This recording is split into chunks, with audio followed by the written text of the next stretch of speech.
Assalamualaikum, selamat sejahtera and welcome back to my channel. Untuk video kali ini kita akan cerita tentang beberapa perkara. Antaranya ialah kita akan tengok keputusan-keputusan yang telah kita groom 2 minggu lepas ikan laga multicolor galaxy. And kalau korang ingat kita ada groom 7 ekor. Okay, ada seekor tu yang kita ada groom size orange base kalau korang masih ingat. Tapi saya dah cancelkan dia sebab saya dapati dia patah pinggang. Jadi saya dah asingkan dia. So tinggal 6. Tapi kat depan saya ada 1, 2, 3, 4, 5. Ok, sebenarnya ada satu multicolor galaxy yang telah mati semasa proses grooming. Dia mati disebabkan tak tahulah. Tapi memang sebelum start groom pun saya dah nampak simptom dia agak lemah. Tapi sebelum tu dia ada flare-flare, tapi lepas tu jadi lemah. Lepas tu kita buat grooming. So dia mati semasa grooming lah. Dalam tempoh masa seminggu macam tu dia mati. Selain daripada grooming, kita juga akan buat review tentang dua benda, iaitu kita akan tengok flash stick dan lagi satu kita akan review sauk. Okey, perkara utama untuk video kali ini sebenarnya ialah kita akan membincangkan tentang air ikan. Kondisi macam mana yang akan kita gunakan yang terbaik untuk ikan kita, menggunakan air yang boleh kita dapati. Okey, sebagai contoh, kita ada air pipe, kita ada air hujan, kita ada air kowe, kita ada air bukit, kita ambil air daripada sungai sendiri. So antara banyak-banyak tu, air mana adalah air yang terbaik untuk ikan kita yang sebenarnya. So kita akan bincangkan. Tetapi sebelum kita mulakan ketiga-tiga perkara ni, iaitu grooming, review dan juga mengenai air, kita akan tengok vlog saya pergi ke sebuah farm di daerah Gombak, iaitu Indah Beta. So kita akan tengok Indah Beta, ikan-ikan kat sana apa macam. Jom. Sekarang kalau apa yang korang boleh nampak, Indah Beta punya fancy red base. Korang nilai sendiri ikan-ikan daripada Indah Beta, line sendiri.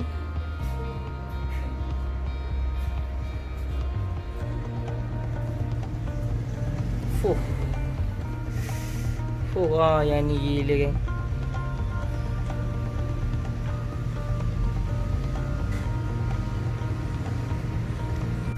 Inilah antara hasil Indah Beta. Kita boleh nampak bending dia.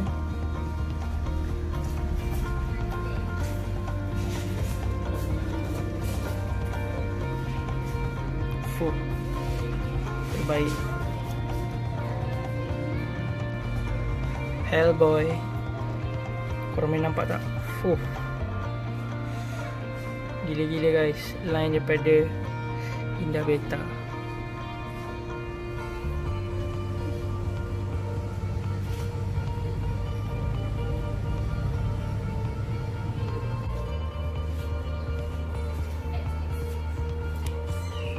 Inilah on the way hasil-hasil daripada Indah Beta. Memang sangat-sangat terbaik, sangat-sangat kemas dan sangat teliti. Macamlah cara-cara breeder menghasilkan, orang kata, hasil yang memang cantik. InsyaAllah lah saya 2-3 tahun lagi Cik.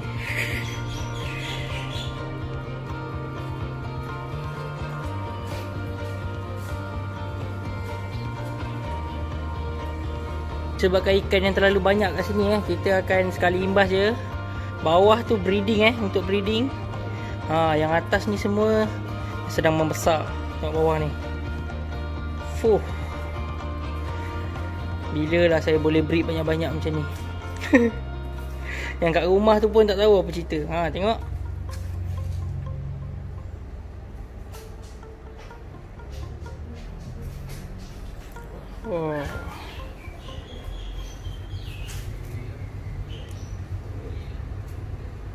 Antara ikan-ikan grade daripada Indah Beta. Banyak gila kan ikan kat sini. Seronok saya tengok. Tengok. Saya buat laju-laju ni nak tengok betul-betul korang kena pause. Tengok. Nampak?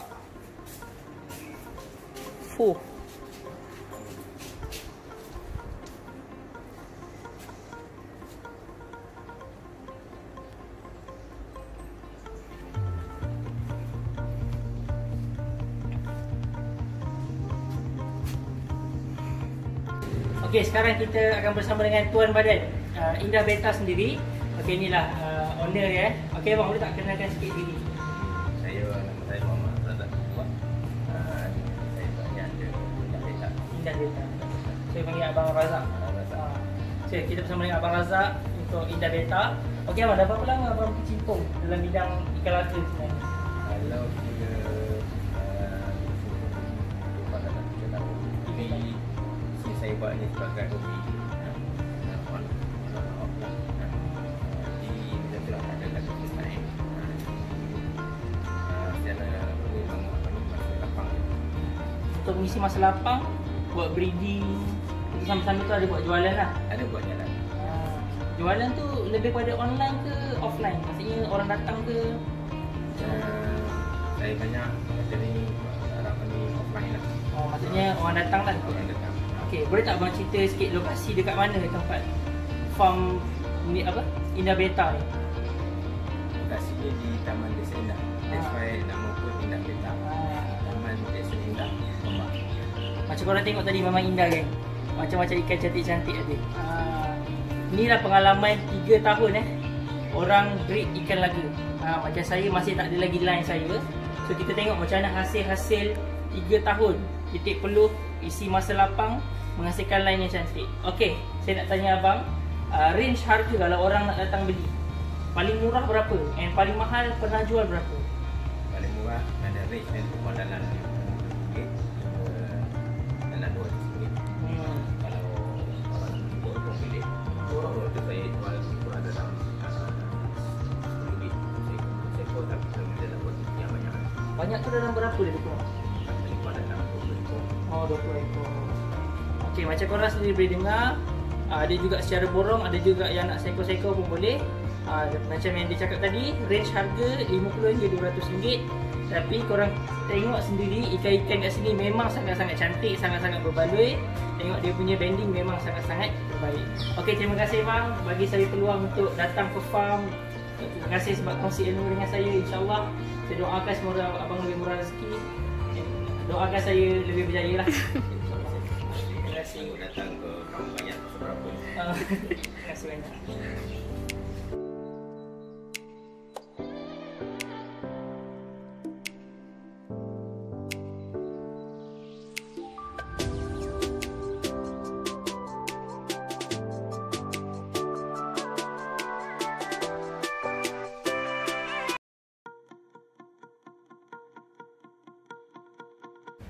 Baik, sekarang kita akan sama-sama kupas mengenai air ikan. So dekat saya sekarang ada buku. Buku ni saya pakai daripada zaman SPM lagi. Lepas tu saya masuk matrik pun saya pakai juga buku ni. Kita tengok banyak pasal maths, fizik, kemis and bio. So saya tak ada buku lain, so saya pakai je buku ni. Okey, sekarang ni saya akan senaraikan air-air yang boleh kita guna untuk kita jadikan sebagai air untuk ikan kita hidup lah. Okey, yang pertama sekali kita gunakan, memang semula jadi daripada tempat dia, kita ambil air paya ataupun air sungai. Saya tulis air sungai lah.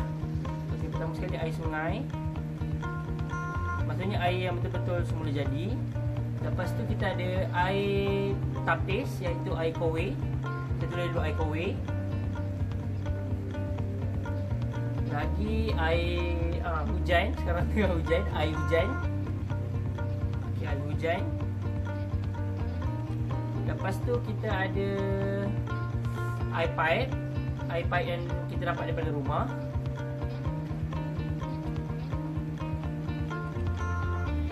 Lagi air sirap tak? Apa lagi air sungai, air kowe, air hujan, air pipe. Satu lagi air bukit. Air bukit tu biasa yang kita ambil tu kan, bukit kat ujung-ujung bukit tu yang kita guna untuk minum tu. So kat sini kita ada senaraikan 5 jenis air yang boleh kita dapati. Ni atas kali ni air sungai ni lah, termasuk air, kita ambil air tasik dan sebagainya lah.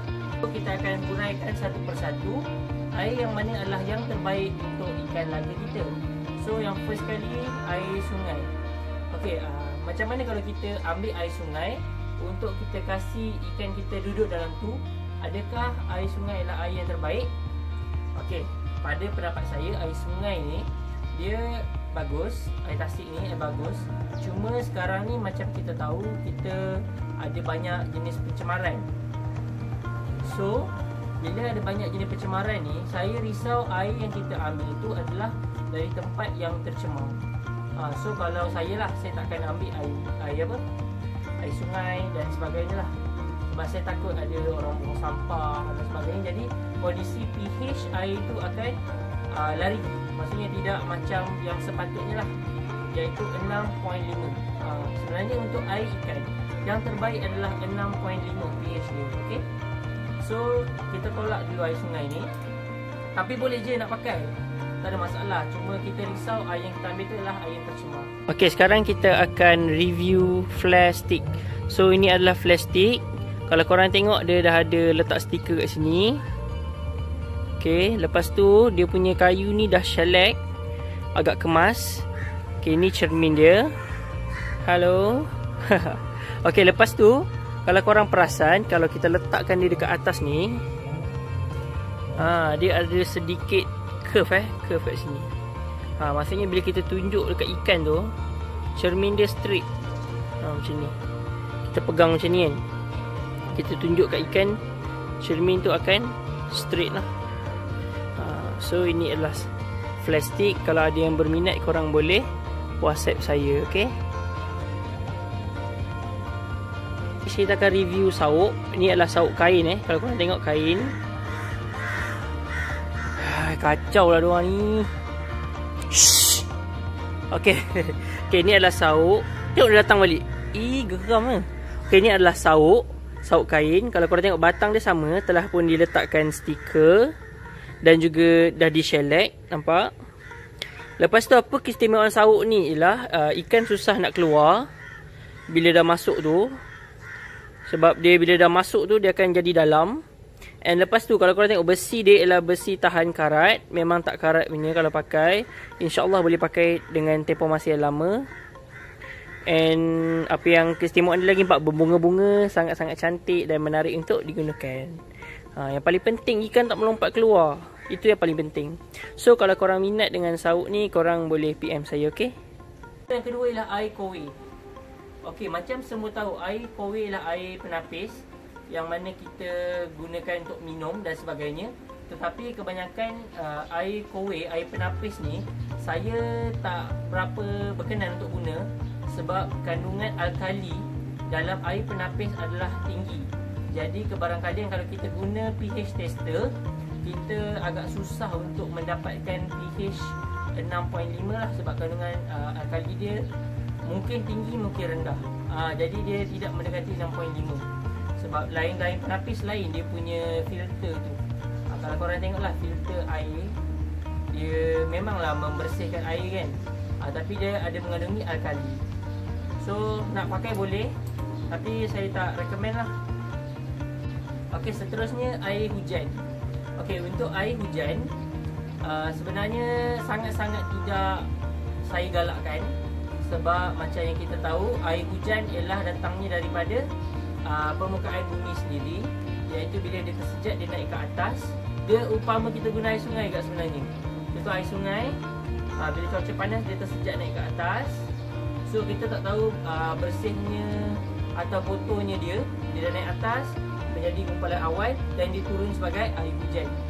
Sebab sekarang ni kalau korang ingat, ada banyak juga jenis-jenis hujan. Antaranya lah hujan yang berasid. Jadi pH dia tidak akan mendekati 6.5 ataupun 7.0. Jadi dia agak berbahaya untuk kita gunakan. So air hujan memang saya tak sarankan lah. Melainkan mungkin boleh kalau korang memang duduk dekat tempat yang jauh daripada kilang, jauh daripada pencemaran. InsyaAllah itu mungkin lebih selamat. Tapi air hujan dibawa oleh awan yang ditiup oleh angin. Mungkin air hujan tu walaupun korang duduk dekat tempat yang tidak tercemar, tapi mungkin dia dibawa angin pergi ke tempat yang lebih tercemar. Jadi saya tak galakkan lah. Okay, sekarang kita akan tengok kita punya grooming result. Okay, ada 5 ekor yang ada dekat sini. Dua ni dah bertuan tapi kita akan buat review jugalah. So ini yang pertama. Yang ini dulu kita ada masukkan dia dekat tempat gelap sebab dia agak pasif. Tapi dia tidak flash sangat lepas grooming pun agak kurang lah. Tapi ada improvement sikit. Lepas tu dari segi warna tak banyak perubahan. Mungkin dia dah habis bermutasi. Cuma oren dekat kepala dia tu rasanya ada sedikit naik pekat. Inilah yang kedua. Kita akan review. Ini dah ada tuan Okey, kalau ikan yang ni dari segi warna hari tu memang dah siap. Cuma dia ada naik sedikit bintik galaksi tu. Kalau korang nampak lah. Sebab induk dia ialah multicolor galaksi. Kalau korang tengok betul-betul, nampak ada dekat belah ekor pun ada naik galaksi sikit. So dia banyak improvement dekat bahagian warna. Walaupun dia kita tak groom dekat tempat gelap, tapi dia ada flare. Ada improvement dekat dia punya aggressiveness. Hype. Okay. Seterusnya ikan yang ni. Yang ni saya panggil dia Ultraman sebab warna dia macam Ultraman sikit. Okay, ikan ni pun warna dia tak banyak perubahan.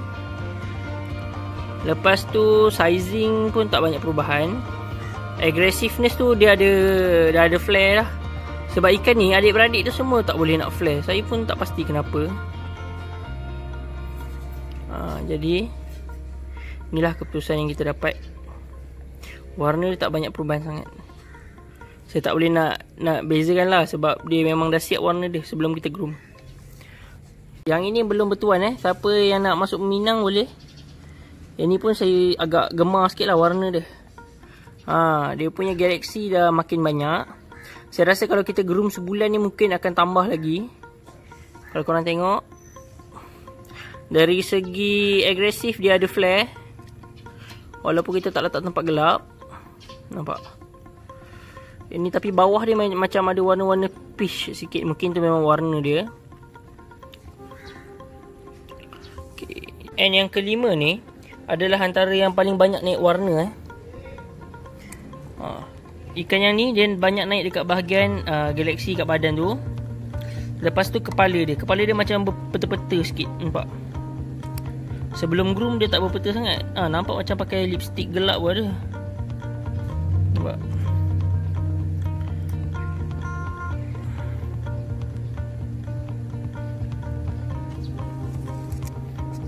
Seterusnya eye pipe. Macam yang selalu kita dapat iaitu eye pipe. Eye pipe ni dia ialah air yang telah dirawat dan juga dia mengandungi klorin. Itu saja kelemahan untuk eye pipe ni, dia mengandungi klorin.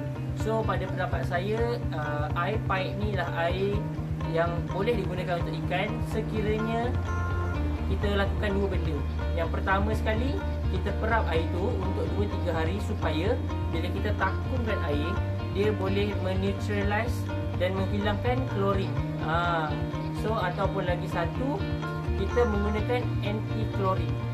Bila kita menggunakan anti klorin, klorin yang ada di dalam air tersebut akan hilang. Jadi dia sesuai lah untuk ikan, lagipun air itu telah pun dirawat. So lagi satu, boleh juga kalau korang masak air tu. Maksudnya air pipe kita masak dia, so bakteria akan mati. Lepas tu klorin akan hilang.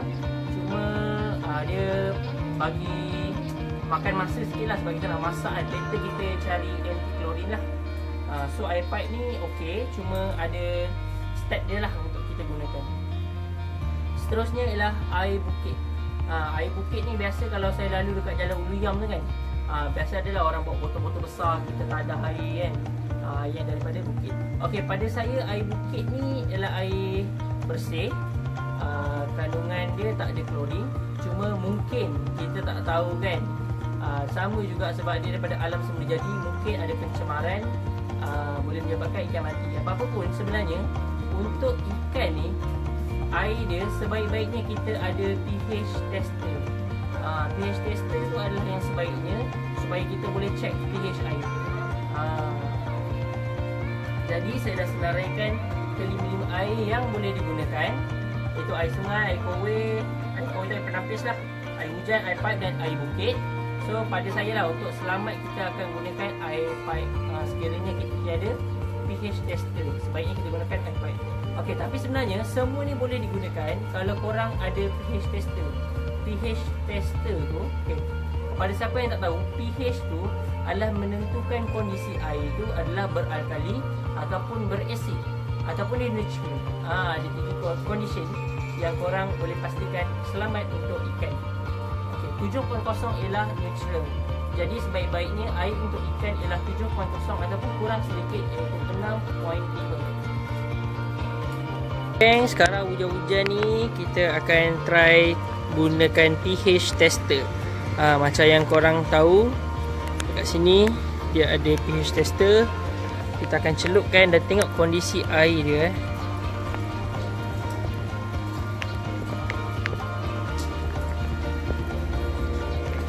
Nampak 4.7. Maksudnya air daripada tempat ni adalah tidak sesuai untuk ikan, kerana dia 4.7 iaitu lebih kepada asid. Dia berasid, jadi tidak sesuai untuk ikan hidup.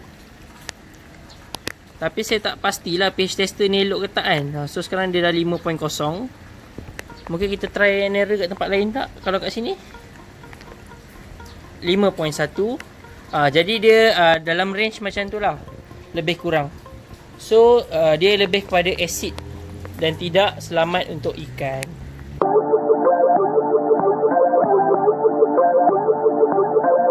Untuk Luqman Ashraf Bait and Lock pada kali ini, untuk bid saya pada hari Jumaat, saya ingin mengumumkan bahawa saya dapat menjual 4 ekor ikan.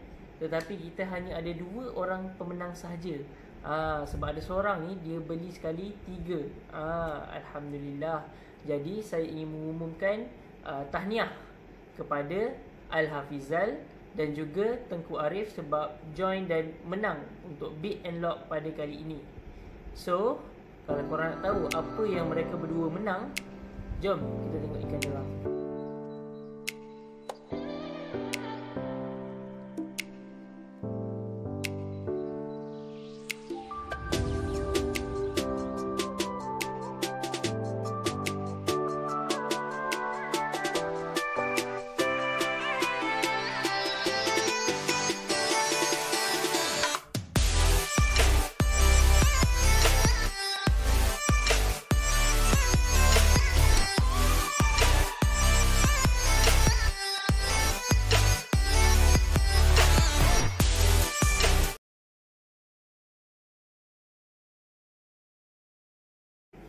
Macam cantik-cantik kan, Alhamdulillah. Tapi saya ada something nak cerita kat korang untuk Bait and Lock pada hari Ahad, iaitu giliran saya ada letakkan beberapa ekor ikan yang sangat-sangat cantik, sangat-sangat menarik. Dan VIP-nya ialah seekor ikan laga giant. Saya first time meletakkan bid ikan laga giant. So siapa-siapa yang berminat, korang boleh join. And nak tahu cantik ke tak? Jom tengok ikan-ikan untuk Bait and Lock pada hari Ahad.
Okey, Alhamdulillah nampaknya kita dah sampai ke penghujung video. Saya harap segala perkongsian saya mengenai Indah Beta memberi manfaat kepada korang, supaya korang dapat rasa untuk menghasilkan line korang sendiri, dapat menghasilkan ikan laga line sendiri tu. Mengambil masa sikit, tapi Alhamdulillah memang sangat-sangat berbaloi. Macam korang tengok Indah Beta punya line pearl. And kalau korang berminat, korang jangan lupa untuk pergi ke farm Indah Beta dan dapatkan ikan-ikan daripada line Abang Razak. Okey, tak lupa juga mengenai konten kita pasal air ikan. Saya harap dapat serba sedikit membantu korang untuk membezakan air untuk air ikan.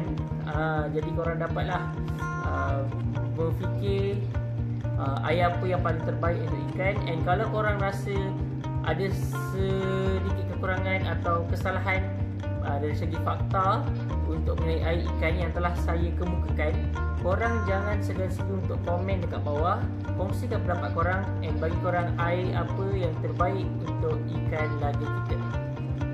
Don't forget to like, share and subscribe my channel. Pada video akan datang korang tunggu kita akan buat review ikan iaitu FCCP daripada Muiz Beta. Kalau korang tengok ikan yang cantik daripada Muiz Beta, saya unboxing. Stay tune gang, insya-Allah kita akan upload dalam beberapa hari lagi. Okey, nampaknya itu saja pada saya. Assalamualaikum, bye, see you next video.